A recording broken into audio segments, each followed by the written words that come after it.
Everyone wants to take their business, their skills, to the next level. Small and mid-sized business owners have exceptional insight into how to do this.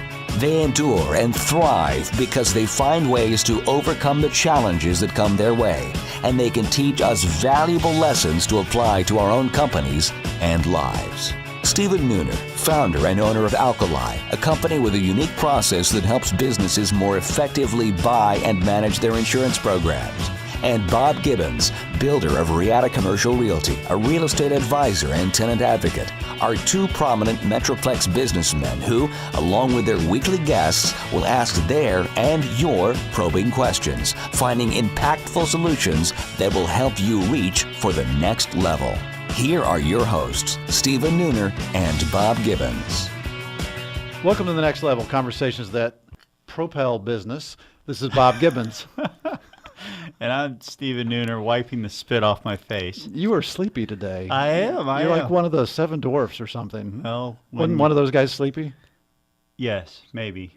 I couldn't tell you right now. You know about the Karate Kid, but you don't know jack about Disney movies, and you got three little kids. I know, but we watch different kinds of movies. I'm sure. Yeah. Why don't you introduce our guest? Like Karate Kid.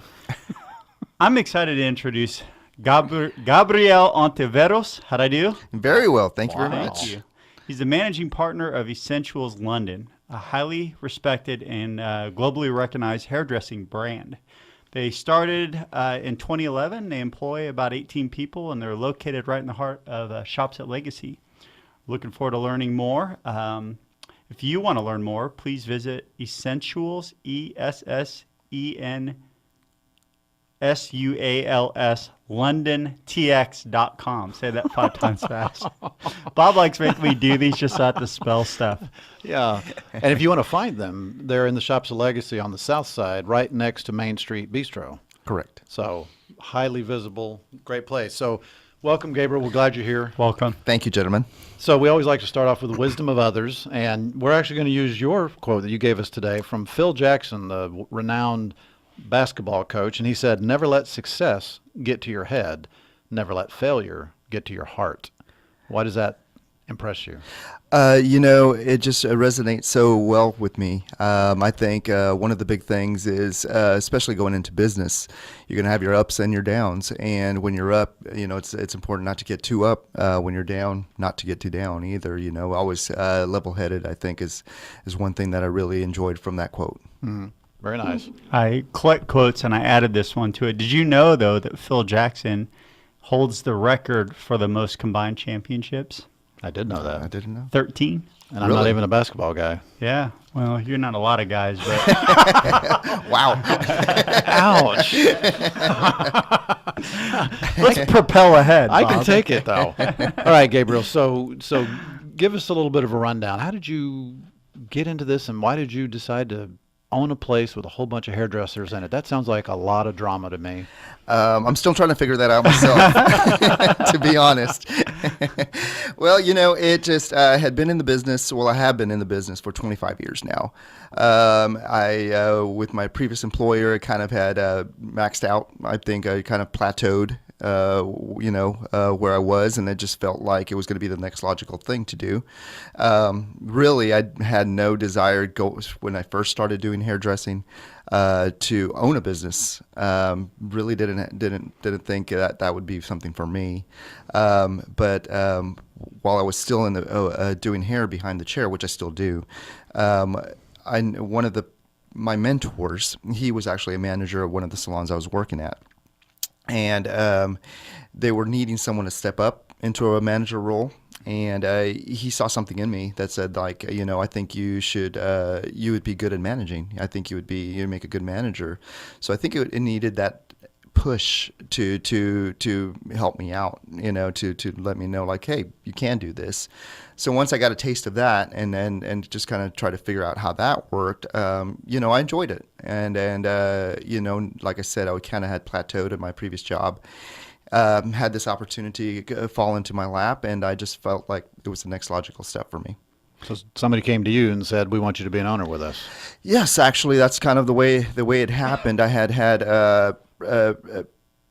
previous people come up to me and with different offers, but they just never seemed right. And this one just felt something that I was already familiar with, and so very comfortable going into it. So what was it? I mean, was it just that it was the right opportunity and you felt capped, or was there a push from, you said there was a push from doing the hair to becoming a manager, right? And then was it purely that you just felt capped out, like that you couldn't go any further? Pretty much what I was doing. Previously, what I had been doing, I was an educator inside of a salon. I actually was doing shows, runway shows, and basically traveling all around the world teaching. And that was fun. Had a great time with it, but it kind of ran its course. Sure. And got tired with that, and so just wanted to be more at home and just kind of not do so much. If I wanted to travel, kind of do it on my own. So were these runway shows for fashion, and you just happen to be doing the hairs, or are these shows for hair? For hair. Specifically for hair. Really? So yeah, they're very much run in the same way that a fashion show would. So big stages, music, lights. We actually do the hair on stage, perform it in front of hairdressers. It would basically be hairdressers. So it's like a cooking show, but for hair. Pretty much, exactly. Exactly what it was. So yeah, I mean, I really got blessed and fortunate to be able to do it in front of, I've had audiences of 5 people. I've had audiences of 4,000. So I had no idea that it existed. Yeah, it's a huge thing. It's education. It's all a part of education, and it's part of what we do. Is it's in the fashion industry. So we incorporate and work with different fashion designers as well. So we'll show off the clothes, we'll show off the hair, so how it all intertwines with each other. That's got to be tough to get invited. I assume that's by invitation. So how do you get invited to be one of those people on that show? Is there like regional competitions and local competitions that lead up to that? Well, yes. Fortunately for me, I was working for Toni Guy at the time, and so they have what they call their art team. And what happens, anybody that wants to build up to be part of that art team can. So you get recognized kind of for the work you're starting to do behind the chair. Once you get recognized for that, then there's extra classes that you would take. So presentation skills, learn how to teach, how to be in front of people and be able to teach them the certain technique. And then after the classes, a lot of times what we do is have individual classes, one-on-one classes with people that come in and want to learn from us more on a one-on-one basis. So you start off more locally. So we had a school here locally in town where we would teach at the academy. So people come from us from all over the U.S. We have small little classes, and so that kind of built up our presentation skills. Then after that, then we start having different shows all over the U.S. and it would be trade shows basically, and they would invite us, to the trade shows, and we put on a little presentation at trade shows, so on and so forth. Mm-hmm. And then there would be the really big shows. There's some major shows where there's big runways, and so we'd headline the shows, and so we'd have a large team that go out there and present, the different cuts and color collection that we would have going on for that year. Do you think Stephen would look good on a runway? He would look amazing. After he gets done with you? You want to make fun of me, but back early in my 20s when I had better hair, I actually was a hair model for one of the people who used me as a hair model at Toni Guy. Really? There you go. Wow. Long ago. I want to see those photos. Yeah, well, yeah. Don't even know what to say. Still got great hair. Yeah, well, got a lot of hair. Hanging on to what I can. So just kind of, there's a lot. I mean, so in case you didn't know, Bob, this is a huge industry, and there's lots of different things going on within it. But like what I'm really fascinated about is you guys have a different type of model. So Toni and Guy has a kind of a big corporate type of model. Education's really important. And then you see all these where people just run a booth and they have kind of like their own micro business. Tell us like where you guys are, because you kind of fill a different niche there, and I think it's pretty neat. Absolutely. I mean, I think one of the big things about us is we departmentalize. Okay, so we have 2 different departments, one that totally specializes in cutting and styling, and one that specializes in all chemical work. We are licensed professionals, so we look at ourselves much like lawyers, much like doctors. We say, like, you wouldn't go to a heart surgeon to get a brain transplant, something along those lines. So right. everyone, they specialize, so that we see ourselves in the same way. We always have to constantly be on the forefront of what's happening in hair. We never want to fall behind, and then so that's what we are. We pride ourselves on being on top of all that.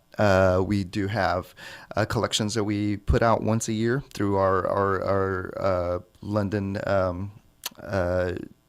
umbrella, and so we feed off that collection throughout the year. So much like fashion designers put out a collection, we do as well. So we're trying to interpret what's going to be happening in the coming year with hair.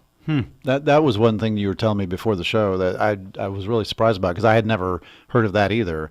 So, you put out this thing. Is it like a book, or is it on the website, or where do you guys put that? Absolutely. We actually put it out in video. We put it out in book form. And you can definitely go to the website and you can see it in there as well. So, talking about big hair shows, we have one huge one every October in London, where it's basically the launch of the new collection. And so hairdressers from all over the world come to London so they can see this presentation. And so we can take individual classes after the show to kind of learn what's going on. But then again, we are able to get the videos so they have all the breakdowns of all the techniques that are going on. And then, of course, like I said, we have the books that come in as well with all the visuals. So we're able to show it to our clients, to show it to our staff, so they're all aware and on top of what's going on. So when you talk about specializing, so does that mean that if somebody walks in and they say, I want a permanent and I want a cut and I want a color, they may end up in 3 different chairs with 3 different people? Correct. Well, actually, the chem technician, which will take care of all chemical work. So whether it's whether it's a color or a perm, they will take care of that for them. Then we have the stylist that they go back to get their haircut styled after the fact. So yes, it can probably, most of the time you'll be seeing 2 different people. The way again that it works for us, it's a great formula, just because I think the more minds involved, the better the situation can be with that client. We're trying to give them the best we can. So if for say they come to me first and they're trying to get this color going, and I have an idea of where I'm going to go with the color, then I invite the stylist over to have a consultation with the client before we get started, so we know where we're going to head with that style. And maybe they come in with a different idea that actually provokes me to think a different way and be able to even give them a better service. And that's what's kind of interesting about it. It's like, there's an element of art to it, right? Absolutely. And it's really important, because I can share from a personal experience within our family. Right before my wife and I got married, she actually went into someone who wasn't specialized, right, in that one area, and they did the color, and she literally fried her hair right before our wedding. And my wife was just really, she still looked beautiful in my eyes, but in hers, she was really upset about it. And it was someone meaning really well, but the execution, because they didn't do it as often, wasn't there. Well, you may not know this. This is a little dirty little secret of mine. In 1982, I had a permanent. So I had a fro. Nice. And the fro was so gorgeous. I loved it. I worked at a summer camp for kids. I got in and out of the water 20 times a day. It was the best thing ever. And then later, when it grew out, I cut it into a mullet. So I had a mullet with a perm on the back. I'm talking, that was high style. That was like Days of Our Lives look, right? Something like that. I got to see that picture. Time for a break. Well, when we return, Gabriel is going to discuss the importance of picking the right partners when going in business. Stay tuned. And now, Confessions of a Recovering Landlord. This is Bob Gibbons with Riata Commercial Realty, and I am your recovering landlord. After 20 years as a landlord, I now use that experience only for the benefit of companies that lease or buy office buildings and warehouses. Today's confession: knowledge is power. We all negotiate from a position of power and strength, or at least we want to. In any negotiation, the party with the most knowledge probably has the upper hand, and landlords count on this being the case whenever you're negotiating a lease, because most landlords are professional real estate investors and they hire professional leasing agents and property managers. Landlords are in the market every day negotiating leases, while tenants probably only negotiate one, maybe two leases every few years. So tenants feel outgunned. Don't let landlords have all the power. As a former landlord for 20 years, I understand how landlords think and what motivates them. So let me put that knowledge and experience to work on your side of the negotiation. To learn more, contact me at texastenantrep.com. Again, that's texastenantrep.com. Have you started making plans to take your business to the next level in 2016? Hi, I'm Stephen Nooner, founder and CEO of Alkali. We have a trademark process called the Empowered Advantage that enables CEOs, business owners, and entrepreneurs to more effectively buy and manage their insurance. Before sitting down to make your plans for the new year, here are just a few things to consider. Would you say that you have an actual insurance strategy, one that you can articulate, or have you just purchased a policy here and there over the years? If you have an insurance strategy, was it discussed under the pressure of a renewal deadline or considered earlier in the year to avoid fire drill decision making? If your answer was no to either of these questions, then you may not have the right partner on your team. Visit alkaliservices.com to contact us and take the next step to a bigger and better future. I am Rishi Khanna. And I'm Jeff Francis, and we're co-founders of Inno8, an innovative software product development company. We are the innovators. This show, not so much. I should have started with. That was fun. Welcome back, everyone, to the Next Level Conversations that Propel Business.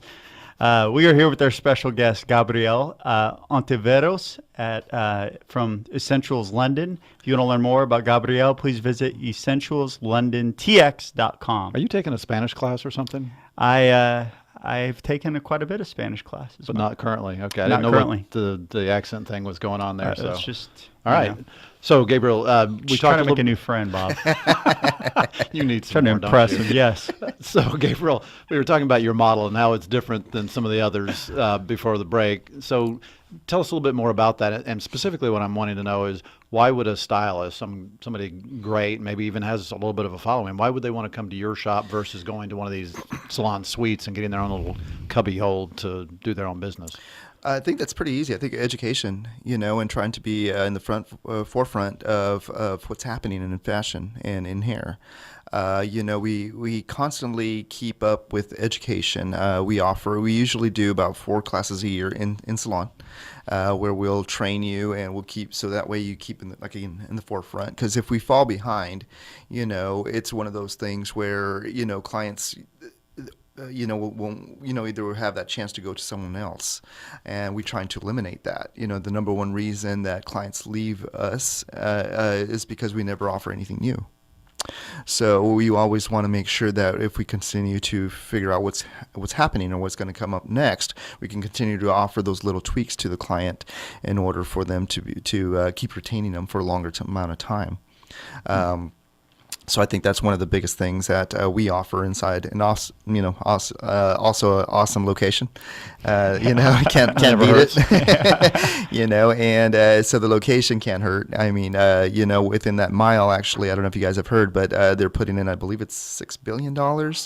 That's going in renovations in just in 1 mile. So they're calling it the $6 billion mile. Mm-hmm. So we're right in the middle of it. So, industries such as Toyota's North American headquarters are going in there. There's FedEx headquarters. Several businesses are coming our way. So we're trying to tap into those as well, so we can continue driving in new clients as they come. That's a lot of haircuts. Ready to go. You're going to have like a Toyota cut? If that's what they want, we'll do right? it. Now, Liberty Mutual's coming there too, so are they going to have an insurance cut? I'm not sure. I want to see what that looks like. It's a side part. Okay. So before the break, also, Stephen mentioned something about picking your partners. What does he mean by that? Tell us about your partner situation. Well, I have two partners currently. And we had worked together, I want to say the better part of 10 years before we came into this business. I was the first one to actually got drawn into it, but I knew going into it that it would be important to pick the right people to come help it out, help out and make this successful. Of course, going into it, kind of just working with each other is totally different than actually being partnered up with each other. Sure. Big difference. And, obviously, you have your differences of opinions. And so it's one thing that we have to learn how to work with each other.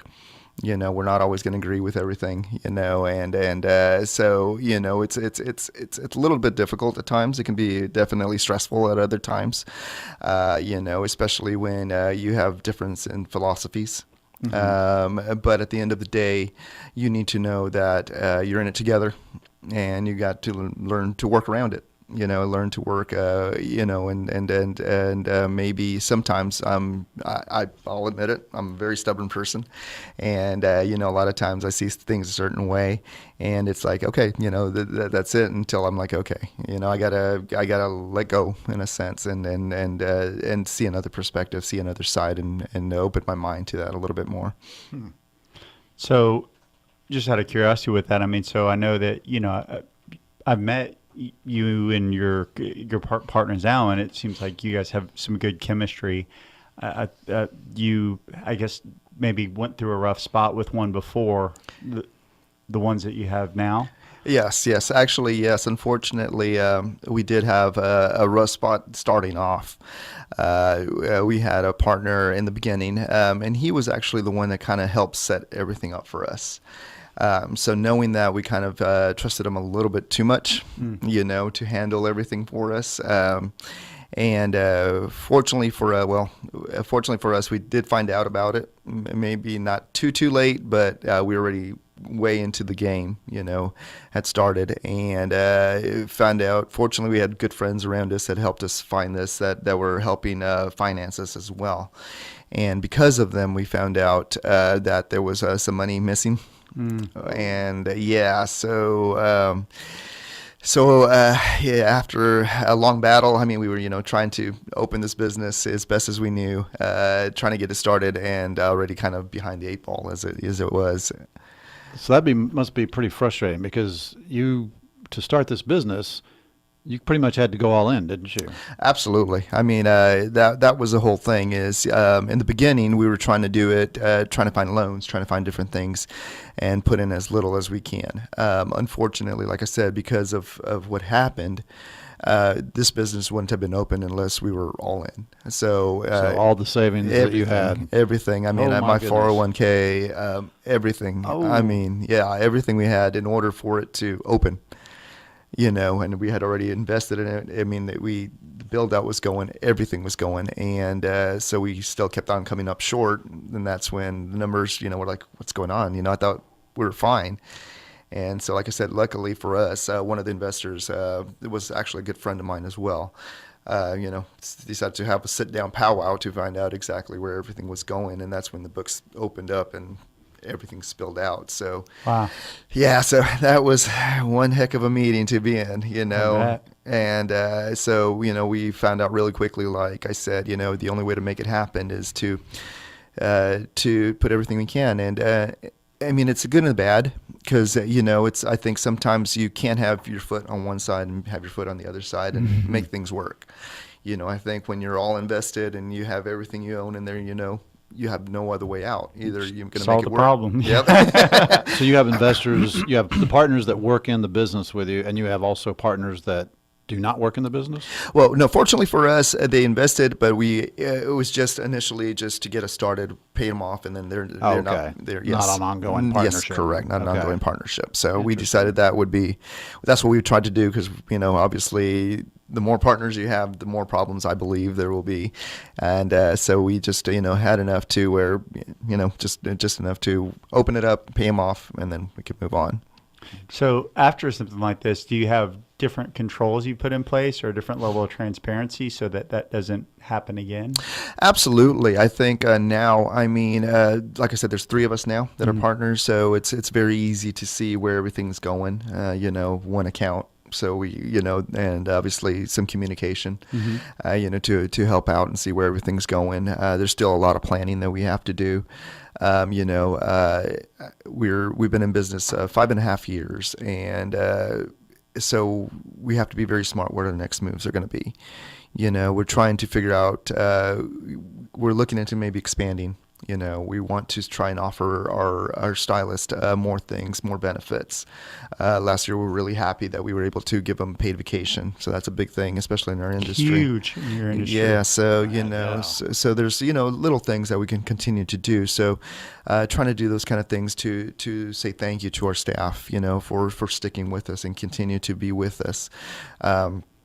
And at the same time, obviously, we're trying to do a little bit for ourselves, and Sure. I like things like food and electricity, so things like that is nice too. So it's trying to find that balance right now. I think we've gone through the most difficult part of the business. Now it's okay, where are we going to go from here? What would you say would have been the most difficult part? I mean, is there any part where you like, man, I don't know if I made the right call? I mean, sure. I mean, when we first started, that was when I think it was pretty much the tail end of the recession. So, it's funny to see now that there's practically no spaces available at the shops.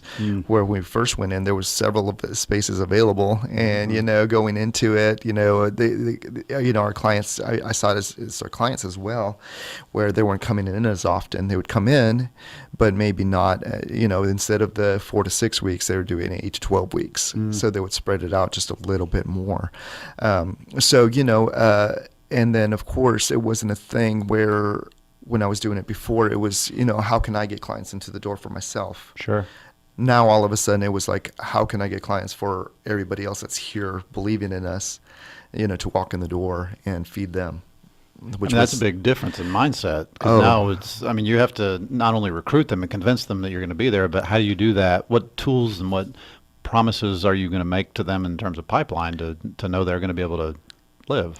Exactly, and that's the whole thing. I mean, they're all commission based, so it's a big thing where if they don't have a client that day, they don't get paid basically. So it's a big stress on us personally, saying like, we need to find ways to drive those clients inside the door and feed them in order for them to continue to believe in us. And so that was huge as far as trying to find ways to market ourselves in a way where it's not going to cost us, the cost, and looking at the cost, obviously. What do you find to be most effective there? I mean, obviously, I would think being there for a while, and of course the success, and then word of mouth. But is there anything else that you do that's been successful? Social media. Social media is huge. I cannot believe, how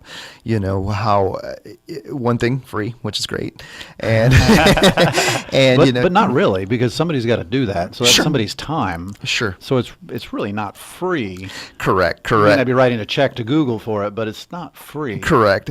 And the thing is we were very fortunate at the time when we started, because we did have a staff that was very tuned into social media. So they were happy to help us out in doing it, not necessarily having to get paid for doing it, just so they know that, they might not get it right away, but they're definitely going to get it in the back end. Well, Gabriel, thanks so much for being our guest today. We've really Thank enjoyed you. having you on the show. For our listeners, if you'd like to learn more, please go to their website, which is EssensualsLondonTX.com, and Essentials is spelled ESSENSUALS. beautiful job. LondonTX.com. If you want to know more about the show, please go to nextlevelshow.com. We'll be here next week with another great guest. Look forward to see you then. Have a great week. Thank you, guys. You have been listening to The Next Level, Conversations That Propel Business with Stephen Nooner and Bob Gibbons. Join us every Tuesday at 1:30 p.m. for more prolific conversations that will take your business to the next level.